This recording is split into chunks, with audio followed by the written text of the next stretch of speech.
One young woman came in here yesterday, and she really got it. First of all, she suddenly felt that she didn't have real life skills, and that learning how to build like this would be a really valuable skill and fairly easily obtained. And that reminded me of how I felt. Even though I was an architect, I didn't really know how to build a house. In theory I did, but I had no idea. And when I came out of that co-op workshop, that my world had changed, because I felt like I had the power and the know-how. And it's not know-how, it's know-how in the hands to do it. And that changes your world.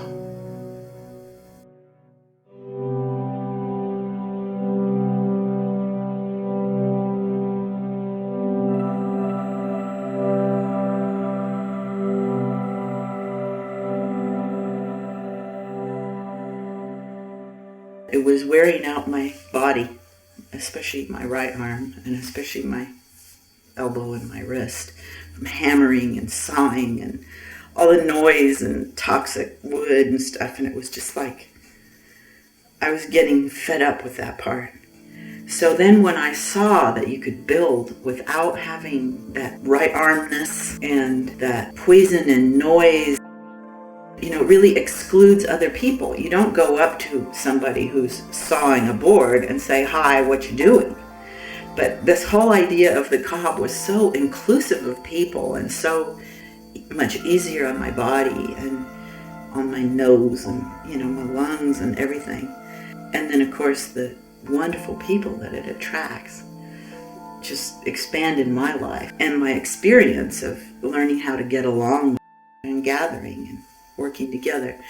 And so it ended up being this much bigger thing than I pictured in the first place, which was just like, oh, this is so beautiful, this is so cool, I want everybody to do it. And then slowly it just became that I don't even care that much about the cob itself. It's the process of the people getting together and sharing and realizing that they can do what they dream, or that they can be freer of the expectations that have been put on them.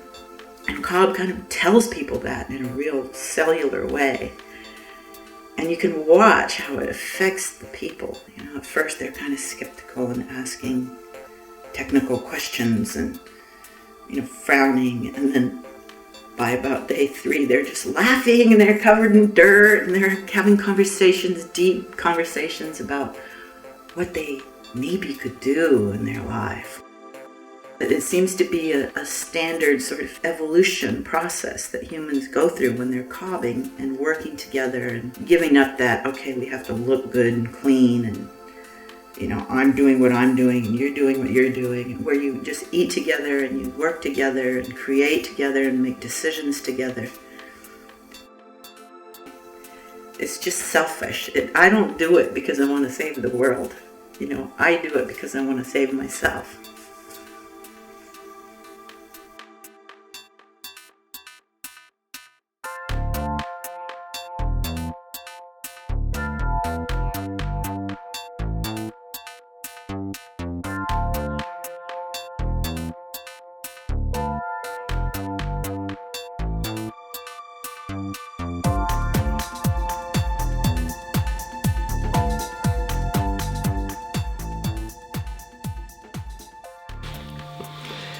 Well, about 14 years ago, I didn't have a roof over my head. I got divorced and I had about $4,000. One of the things that was most important was to get that roof over our head. I was advised by friends and family to get a little mobile home and park it either here on my parents' property where I'm at or somewhere else. And I just didn't want to.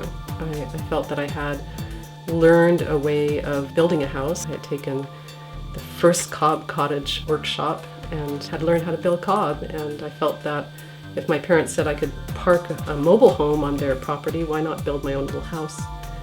So I did.